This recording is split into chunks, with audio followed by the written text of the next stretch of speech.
Well, hello and welcome to the webinar, 5 Ways to Fine-Tune Your Work-Life Balance. I'm so excited to have you here. And thank you for many of you who are rejoining me again, who are on now for, I don't know how many webinars you've done with me now. I'm very, very excited that you've decided to join me yet again. And for all our new people, for all the new people who are joining me for the very first time, thank you for logging on and taking part in this webinar. Now, for those of you who haven't done a webinar before with me, I'm going to share a little bit about me in a minute. But how we're going to run this now is that I will do some introduction about who I am. We'll do quite a bit of content, and then at the end of it, we're going to come back and we're going to do a tapping session. For those who have done tapping before, I'll share with you about this energy psychology technique of tapping and how it can help you, in particular for the purpose of this webinar, help you maintain some really powerful work-life balance. Now, for those who have been with me for a number of times now, you know that I try and make the webinar as content rich as we can. We're going to go for about 35 to 40 minutes. And it's really jam-packed again with lots of information for you. So make sure you've got that pen and paper handy. Your phone is off. You have some water beside you. And let's get going. So now, first of all, I'm going to share my screen with you.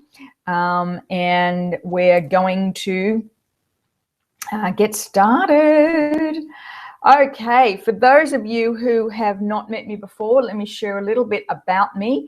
My name is Sally Thibault, and I am a professional speaker and counsellor, author. I'm just about to actually launch my second book, Reclaim You, which will be out in a couple of weeks' time. Just signing off on the last of that editing now. I am married. My husband Jerry and I have been married for over 34 years. We've been together about 37.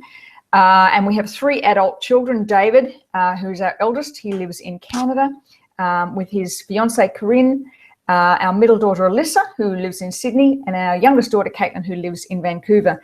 And yes, if you hadn't figured that out, we are, my husband's Canadian. That's why the children have dual citizenship. So David and Caitlin have decided that they will make their homes in Canada for the next little while. In fact, David met Corinne a number of years ago, quite amazingly, online, and they've been together now for about 5 years, getting married next May. Caitlin decided she wanted to go to Vancouver and study dance, and that's why she's living there. And our daughter Alyssa works for Channel 9 and lives in Sydney. So Jerry and I are empty nesters. So a little bit about me. My background is in fitness and health. I was a fitness instructor for 15 years and had quite a successful career in Canada, where I had a TV show. I trained over 400 aerobic instructors in my time. We had numerous aerobic studios, and we ended up with the largest ever indoor aerobic class in Edmonton, called Stay Light with K-Light, and we had 2,000 participants, which was quite an extraordinary night. We moved back to Australia when my mother was ill. We came in 1984, and we settled in the Gold Coast as Jerry wanted to grow up by the ocean, or our kids to grow up by the ocean and live somewhere where it was warm after we'd been living in Canada. So we settled on the Gold Coast, where the children all grew up and went to school. In 1997, our family was thrown quite the curveball when our son David was diagnosed with autism. And over the ensuing years, the lessons I learned, I wrote about in a book called David's Gift, which was an Amazon bestseller. And that led to a number of years working in the field of autism, and a couple of national TV appearances, as well as radio and newspaper articles. I went on then to become a keynote speaker and facilitator, working with parents, caregivers and teachers understand the impact of autism on a family. However, in 2013, I was introduced to the wonderful energy psychology technique of tapping, and it totally changed my life, and that's what I've been doing for the last 3 years. And now I work as an EFT practitioner, women's success mentor, and run various programs teaching people how to use tapping in including tapping into the classroom. So that's what's gotten you here today with me, is to learn more about tapping and how it can actually help you fine-tune your work-life balance. And we'll be doing a little more about that in a little while. But let's move on now to the content. And in particular, we're going to be looking today at 5 ways you can fine-tune your work-life balance. Now, those are to understand your time, to schedule holistically, and I'm going to talk a little bit about that in a minute, how to create empowered habits. Now, this is not just about just creating habits. This is empowered habits. And again, I'm going to share what that means, establishing boundaries, and why establishing boundaries is so critical for your health. And I'll share why I'm exceptionally passionate about that, something that happened in our family that really, I guess, instilled in me the importance of creating and establishing boundaries. And number 5 is aligning you. And as I said in that part, we're actually going to be doing a tapping round to help you achieve that alignment. So what is work-life balance? Well, work-life balance is the proper I'll get that right in a minute, proper prioritization or prioritizing of career, ambition, and life, all 3 together. Now, for many of you who are on this webinar tonight, you are either working for somebody else or in business for yourself. And that prioritizing of being able to prioritize our career or business, our ambition, what we want in life, and our lives is so exceptionally important, and never has been more important than it is right now in today's world. But just some worrying stats. This is a screenshot of an article in the Sydney Morning Herald, which was a research study conducted, I think it was about 1,000 people. And when they were asked, has the work-life balance or balance between your work and life gotten better or worse over the past 5 years? And what was interesting was that showed that the balance has actually gotten worse. In fact, 42.1% of people actually said that their balance had gotten less, and 28.4% said it hadn't changed. In other words, over 70% of people struggle with work-life balance. That's quite extraordinary. That means only 30% of people in the world or in the workforce actually have got that balance right. So that's what we're going to be talking about on this webinar, is how you maintain that balance. And the first one is to know your time, the great success leveler. Now, for all my clients who work with me, you know that I harp on this all the time. It's keeping track of your 1,440 minutes, everything you do in your day. Now, the reason this is so important is that that's the great leveler of life. It's the one thing we all have, is exactly the amount of time in a day, every single one of us. How we choose to use that time is what makes the difference between success and work-life balance and not. Now, one of the things to do is to keep a time log of everything you do for 1 week, including work-related and personal activities. Now, this information helps you to understand how you are mastering your time, or if it's mastering you. From there, you can establish your most productive times versus your non-productive times. Now, as I said, when I'm working with clients, this is one of the very first things that we do, is we look at where your time is, because it's the one thing that can really get away with you. However, when you spend some time understanding where you spend that 1,440 minutes, it really is very, very empowering, because time does get away from us. So here's some of the tips that I suggest. Make your diary as specific as you can, and everything goes in it. Now, this means, like in my diary, I get up at 5 a.m. I meditate for 20 minutes. I tap and journal for 20 minutes. I then work out, and then I'm, shower, breakfast. I'm at my desk every day at 8 a.m. I know every day that's what I'm doing. And there's a reason for that. And I'm going to tell you a little bit about that in just a minute. Now, for a week, in order to keep track of your time is to create an Excel spreadsheet that you update every hour for one whole week. Now, that includes Sunday to Saturday, by the way. We're talking about a whole week. When you are actually aligned to the time, you actually become attuned to it. At the end of the week, you'll be able to see where you're most productive and what are your times that you do the best, your best. What are the best times for you to do things? Now, we all have ebbs and flow in our day. We have high energies at some point in time and we have low energies at other time. When you understand where that ebb and flow is, it can really help you to understand where you can actually schedule certain things. Oftentimes we'll beat ourselves up. Now, I'll just use me for an example. Because I get up every morning, I'm usually awake about 4:30. I get up about 5, or it depends. If it's summer, I'm always up. In the wintertime, I'm a little bit sooky la la when it comes down to the cold and dark. So my most productive hours are from 5 till about 11:30 in the morning. I am just powering. But from 11:30 till around about 2:30, my energy is quite low. Now, I used to have a little nana nap. I don't anymore because I tap. I don't need to have that time, but I do notice that my energy level dips. So I'm able now to schedule my productive time, my most productive time early in the morning. And then I tend to do those kind of administrative things in the middle of the day. And then I get another kind of second win about 3 o'clock and away I go again till around about 5:30 or 6.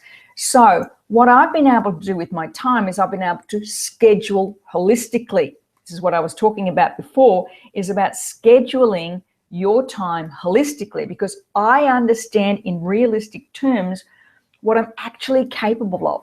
Not what you think you want to do, but what is realistic. What's realistic in the time frame you've got. Now, for those of you in kind of, PAYG jobs where you're actually in employment and somebody else kind of dictates the time, whether you're a teacher or whether you are in an office, it can be difficult because the time is often scheduled for you. But when it comes to understanding for you when you're at your most powerful, you can also then, we're going to talk about food in a minute, but you can actually then kind of look at, okay, what's the type of food I'm going to need to get through this next time frame? So instead of kind of beating yourself up that you're tired, is looking at that where your energy dips and peaks. And then measure what you're currently doing and ask is, what am I missing and what am I over committing to? Okay, you want to look at, when you're looking at this time frame that you're matching out for a week, what is it I'm omitting and what am I over committing to? What am I actually making impossible for me to carry through? What am I not doing in my day and what am I expecting myself to do?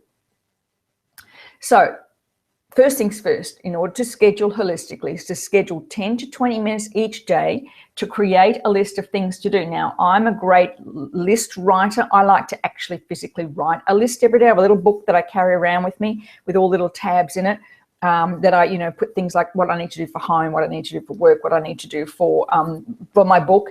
And then each day I pull them out and put them on a sheet, a page at the front.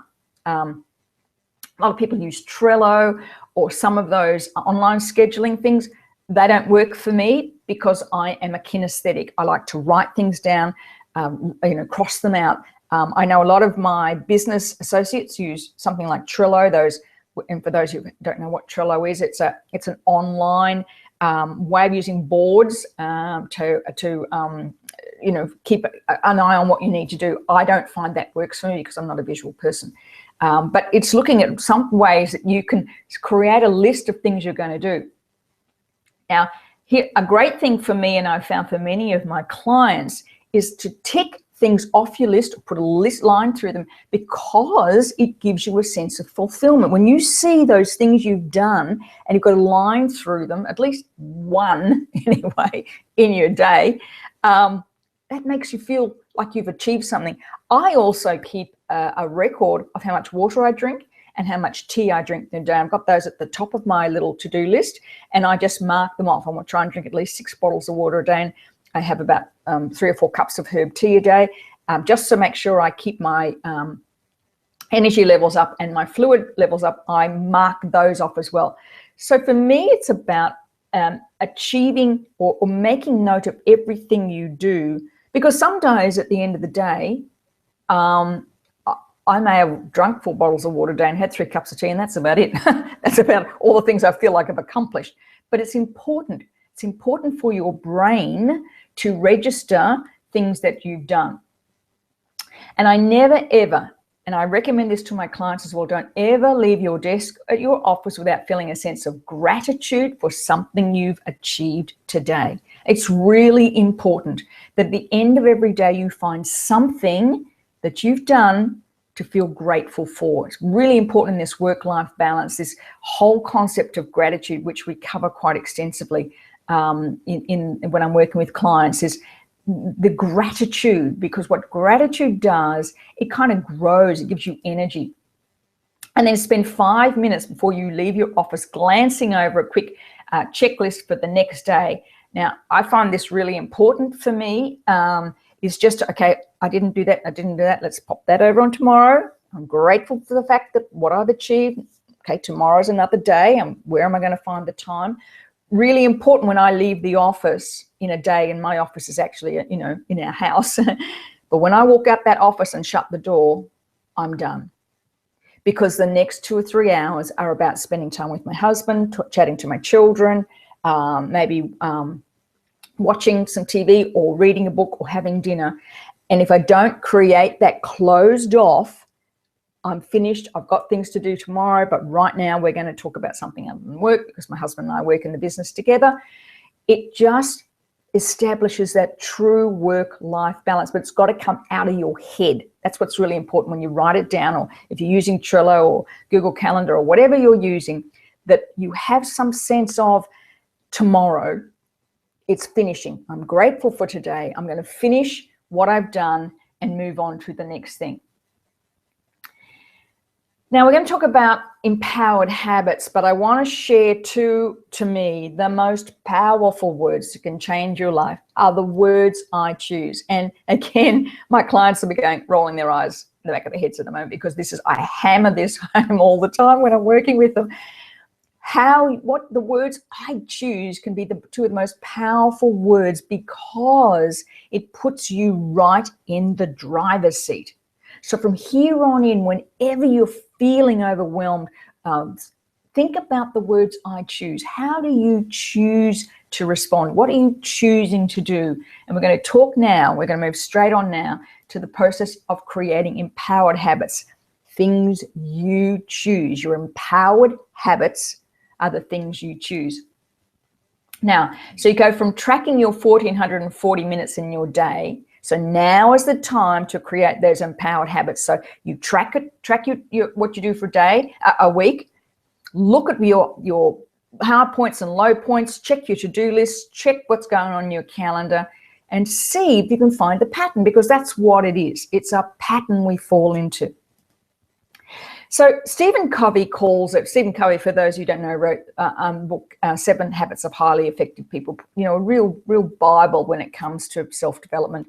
And he talks about putting the big rocks in first. Now, for those of you who don't know the story, he talks about if you have a bucket of sand, a bucket of pebbles, a bucket of gravel, and a bucket of big rocks, and some water, and you try and put the sand in first, the gravel in first, the pebbles in first, and fill it full of water, there's no room for the big rocks. However, as you can see, this little same picture with the big rocks in first. When you put the big rocks in, there is plenty of room for the pebbles and the grains of sand and the water. In other words, what's important to you needs to go in first. Things that are less important go second. Things that are third important, and all the little bits and pieces you do in your day, that is next. But no matter what happens in your day, those big rocks must be non-negotiable. They're the things that are really important in your life. So you go back over your list and make decisions about what's important to you. In particular, what are the things that keep your energy high?